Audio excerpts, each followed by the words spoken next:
Hey everyone, Metal Minded Militia here. Today I'm going to go over a knife that I've had for, I don't know, a couple of months at this point. But I really love this knife. I've had a lot of time with it, it's spent a lot of time in my pocket, and I've used it quite a bit actually. But it is the Berg Blade Slim in Tiger Stripe, and it is made by manufactured by We Knives, and Matt Westberg is, I guess he's a firefighter out of Arizona who designed this knife. He does custom knife work as well. I'll link his website so you can look at some of the other models. This one, unfortunately, is sold out at the moment. It was a limited run, I think, of 105, this number 17. But they have some other cool designs too that you can go ahead and pick up. But I really like the shape. Some people kind of joke about it. It looks like the tip's broken off, but let's just go over kind of what it is. 20 CV steel. It's a flat grind blade. It's titanium frame lock. And the pivot collars and screws are all titanium. And you can get a look at the other side here. Nice clip. It's very easy in and out of the pocket. Pretty secure. And I really like the profile of it too. So I have not had any issue moving this in and out of my pocket. It will not destroy your pocket to my knowledge. Let's see what else. Ceramic bearings on hardened washers is how they have it listed on the site. And it's pretty, decent action.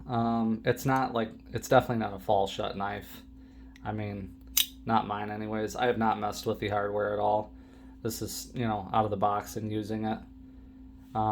The blade is a nice little stone wash here.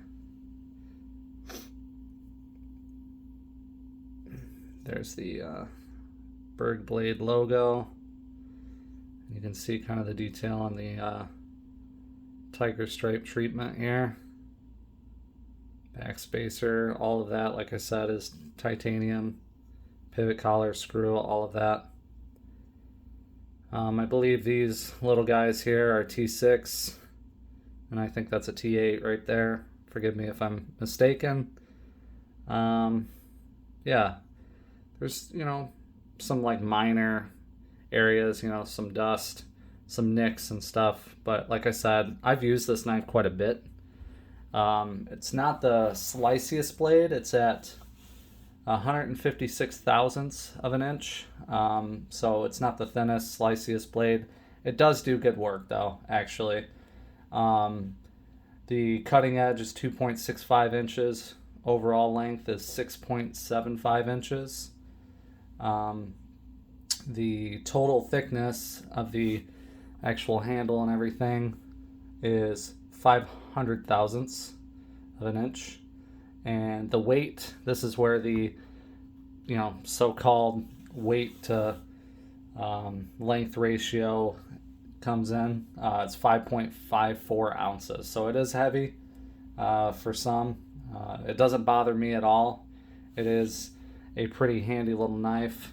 The blade cutout here, I actually like this. If you've had Spyderco's, you're used to the Spidey hole, and this one, it has pretty good ergos for how it is. Some jimping on there, that's pretty good. But you can, thumb flick it, reverse flick it, and it locks up pretty good. I don't have any issues with that.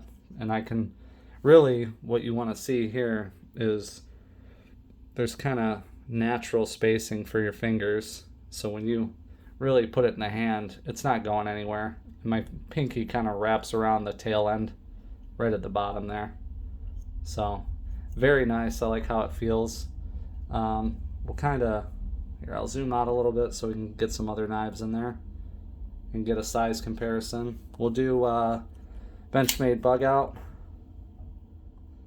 and we'll do a, let's see, I got the Ritter Hogue, just a little bit larger, and just for some fun here, we'll do the Spyderco Paramilitary 2. So like I said, definitely a shorter knife, but probably one of my most carried knives as of late. So this is the first knife I've had actually of WE knives. I guess Civivi Elementum technically would be a WE manufactured knife, but that one is not in my pocket nearly as much as this one. This one's a little bit on the pricier side. I think mine was $355 US dollars for that. Some of them are a little bit less, some of them are a little bit more. Just depends. He has another knife model, a couple of them actually. One is the Iron Wolf, and I think a smaller version, which is the Iron Pup or Wolf Pup or whatever it is. Like I said, I'll link that site so you can go and look at it for yourself. To me, at this price point, I don't know if it's worth it. I kind of like the story behind the, designer, Matt Westberg. So, any qualms that I had of paying that kind of money for this knife are kind of gone, just in my personal opinion. But just as the knife alone, would I normally pay this much for it? No. Probably not, if I'm being honest. You're going to have to make that decision. But I will say it's a quality knife. I haven't had any lock stick, any issue with action, or, there's zero blade play in this. I mean, that's the one nice thing about this blade shape and, construction and everything. Behind the edge, it's real thin. It does pretty good slicing for what it is, but between the finish and the thickness of the blade, it's not gonna beat out something like the Ritter Hogue is pretty slicey, honestly, but even more so like the Paramilitary 2. The normal drop point blade or clip point kind of style is just a little more efficient with the slicing tasks. But if you're, cutting up some stuff and just want something to carry with you, some man jewelry, so to speak, this is a good pick.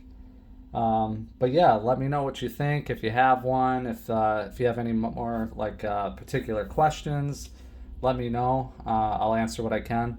But anyways, that's the review for this one. It's a recommended buy if you really like the design and the story of the creator kind of speaks to you. Other than that, thanks for watching, and if you leave a like and sub, I'd appreciate it. If not, no worries. Have a good one. Bye.